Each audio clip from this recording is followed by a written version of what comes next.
We can't talk to dogs. They don't get to vocalize for us, but they do speak to us in a number of ways, and they kind of keep us supported and feeling strong in our moments of weakness. My name is Zach Skow, Skow, and I am the executive director and founder of Marley's Mutts Dog Rescue.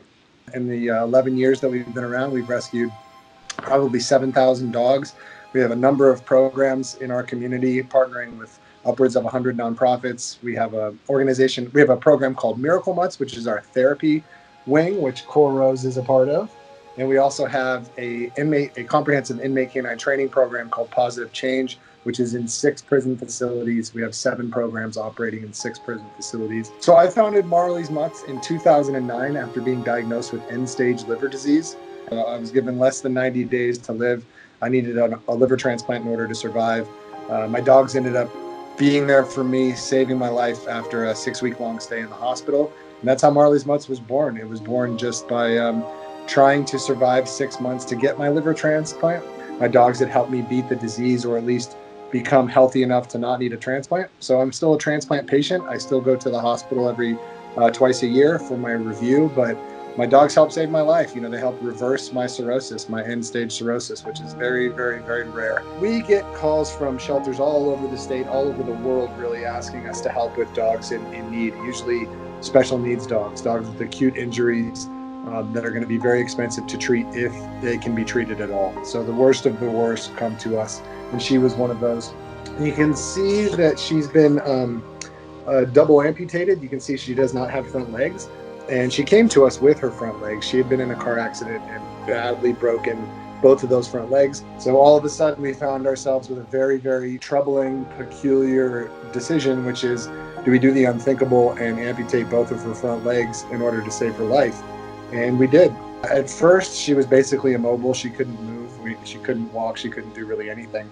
And then she slowly but surely learned and healed, and especially in her hips, learned how to start to push herself and then sit up and then walk and then jump. And now she dances, and she's also got a cart that she loves being in that she can hit a pretty impressive top speed in. So she's just a very, very special girl who teaches us a number of lessons on a regular basis. The lesson she's always teaching me is to not feel sorry for myself, and to pull myself up by my bootstraps and do my best to face the world. And I think that's what dogs do so well. They show us what we are capable of. They go through these horrific injuries with grace and with dignity, and they just adapt without feeling sorry for themselves and without needing extra sympathy in order to persevere. They just kind of do it. In honor of Billie Eilish, they've been various colors. She got to meet Billie a couple times at her album drop. That's why we do this, is to honor Billie and to show off Cora's pizzazz. But it's just some simple like watercolor that rinses out if you get it wet a few times. That's how it's done. That's how you run the gauntlet. Atta girl. 4 or 5 years ago, we were finally admitted to the prison system, and we started at California City Correctional Facility. Our first program there, started pretty slow with 4 dogs or 6 dogs, I want to say, and about 20 inmates. It's grown to 10 dogs and 30 inmates. So now we have 7 programs, most of which are roughly that format, 10 dogs and 30 inmates. There's 3 student inmates per dog so that they can share in all the training that goes on. What they do day in and day out for 13 hours a day is work with these dogs to pass the Canine Good Citizen certification.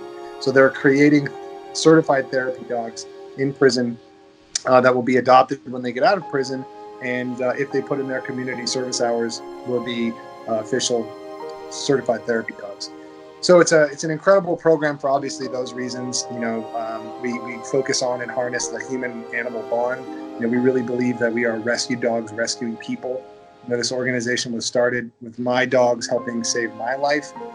We can't talk to dogs. They don't get to vocalize for us, but they do speak to us in a number of ways, and they kind of keep us supported and feeling strong. They healed me, and they can heal you. Whether it's issues dealing with depression or suicidal thoughts or alcoholism, addiction, lack of hope, purpose, bipolar disorder, diabetes, all these different things can be treated by having a dog.